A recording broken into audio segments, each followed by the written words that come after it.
So today we are back continuing our new ranking series where we rank all of Ash's companions' Pokemon. Today we have the Pokemon breeder, doctor, gym leader and chef, the man himself, Brocco. Be sure to smash that like button if you want to see Tracy Sketch's Pokemon ranked as well. If we get 75 likes I'll release that one straight away. But let's get into it and I hope you enjoy. Kicking us off at the bottom of the list is Brock's newest addition being Comfy. This was a cool Pokemon to give Brock randomly in Sun and Moon and it's not bad at all. In fact it perfectly fits him and his doctoring themes. We just haven't really seen it do much, we've only seen it in 2 episodes in Sun and Moon and from the time of recording it hasn't yet appeared in Aim to be a Pokemon Master. Geodude is similar to Misty's Goldeen where it was around for the whole of the original series and it literally did nothing of note.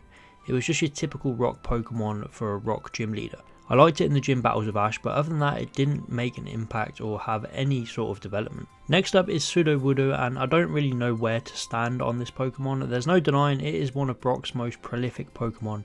He kept it around on his team for a long time, and we saw its growth from a baby Bonsly drinking milk from a bottle to a strong Sudowoodo.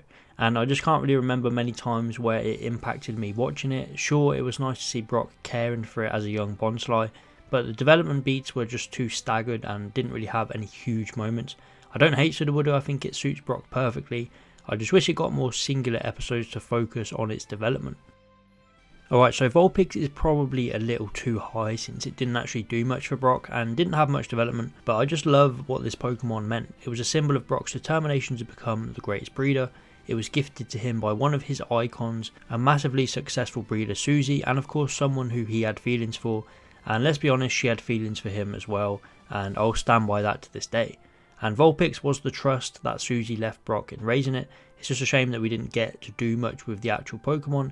It had some cool moments, but not really enough. It was some wasted potential, but still had great symbolising for Brock and Susie's relationship. Next up is Ludicolo, and this Pokemon was just fun and memorable. It was nice to see its development as a shy little Lotad who couldn't even tip its head and water some plants. And the way Brock nurtured it and helped it grow was just so damn wholesome. Its Lombre phase was kind of forgettable, but when it evolves into Ludicolo it just becomes an all singing and all dancing meme Pokemon, and I was all for it. Also, who can forget Brock's famous song where Ludicolo is always by his side singing it with him. Next up is another Hoenn Pokemon. We have Marshtomp. I think Marshtomp is similar to Sudowoodo for me, where it just wasn't that memorable. Like, we knew Marshtomp was on Brock's team, we knew it was strong, but it just didn't get them big impactful moments that you remember. It did have a few decent battles and I really enjoyed the episode where Mudkip evolved, but it didn't really do enough, which is a shame because early on it was built up as this lone and mysterious Pokemon protecting the newly hatched Mudkips.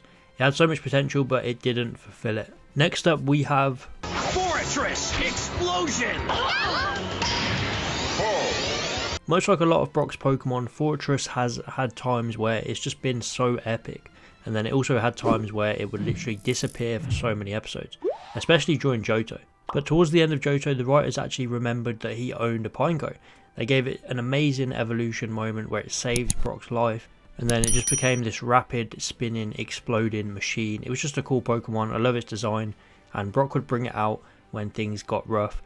The debut appearance for Brock in the advanced generation will always be iconic because of Fortress. Crobat is a Pokemon that I have always loved. It had a weird history as it was completely wasted in Kanto. It was even caught off screen by Brock, which was really weird. But then Johto decided to give this Pokemon some development and it really worked.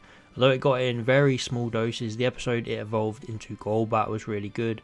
They were stuck in a cave, Brock was into this other girl who owned a Zubat, and once again a connection with another trainer made this really impactful evolution where it literally evolved so it could help Brock out with its stronger sonic waves. Brock's Pokemon really care for him and I think this one really showed. The evolution into Crobat was less memorable but it's still just an awesome Pokemon for Brock to have. I think things started to change for Brock once he got his egg, which would become Happiny. This really set him on a full path to become a Pokemon doctor and it made so much sense. I loved Happiny's character, it was so adorable but strong as hell. It was a unique personality that we hadn't really gotten before.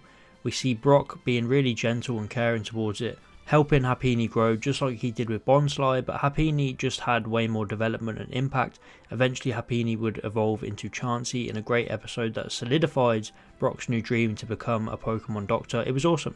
It made so much sense for Brock's character and it did also return in Journeys as a fully evolved Blissey. I do wish we got to see that development, but it makes sense as Brock's been training to become a Pokemon Doctor, and his dedication towards Pokemon, it would have evolved in no time. In number 2 is Brock's Ace Steelix. This is Brock's iconic powerhouse, his strongest Pokemon by far, but similar to Misty and her Gyarados, I feel like they could have done a bit more with Brock's Steelix.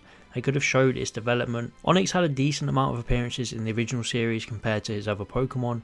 He would always use it to dig holes, climb up stuff and just get the gang out of binds. I was a bit disappointed when it was revealed that it evolved off screen, as I'd have really loved to see this development and how it evolved. But it was still a touching reunion, and at least we were finding out at the same time as Brock that this had happened. So Brock was dealing with this new Pokemon just like us. He also got an awesome tag battle with Ash to celebrate, and of course I'm not going to forget its iconic return in Sun and Moon where Brock whips the top off, Mega Evolves his thing, truly an epic battle, and one that this Pokemon deserved after being Brock's trusted ally for years. But finally in first place is of course Croagunk. It had to be. I couldn't think of any other Pokemon more fitting. I feel like they finally got the formula right with this Pokemon for Brock. Up until now we had a lot of Pokemon who wouldn't really do much throughout the whole series, but then they'd show up for the odd episode and make an impact. Croagunk was around a lot, it had a lot of screen time and it had some amazing moments. Just to list a few, its debut episode where it was working under Team Rocket, the episode where it dresses up as a Politoed and stays in character to win Brock the Happiny Egg, and then its whole rivalry with Saturn's Toxicroak. It just had so many memorable moments, and the whole gag of it dragging Brock away to who knows where when he's trying to flirt with girls. And we recently saw that in Aim to Be a Pokemon Master where both it and Misty dragged Brock away, which was hilarious. It was just an all-round amazing Pokemon that has a great start to its character, and then it even ends off with an amazing win against the Toxicroak. So for me, this is Brock's best Pokemon. Let me know which Brock Pokemon is your favourite. I'd really love to hear your opinions on this topic, and be sure to hit that like button if you want to see the man, the myth, the legend, Tracy Sketch's Pokemon ranked. And although that one won't be very long, we're still going to do it because why not? If we can hit 75 likes, I'll release that one right away. But that is it for this video. Be sure to like and subscribe if you enjoyed, and I'll see you next time.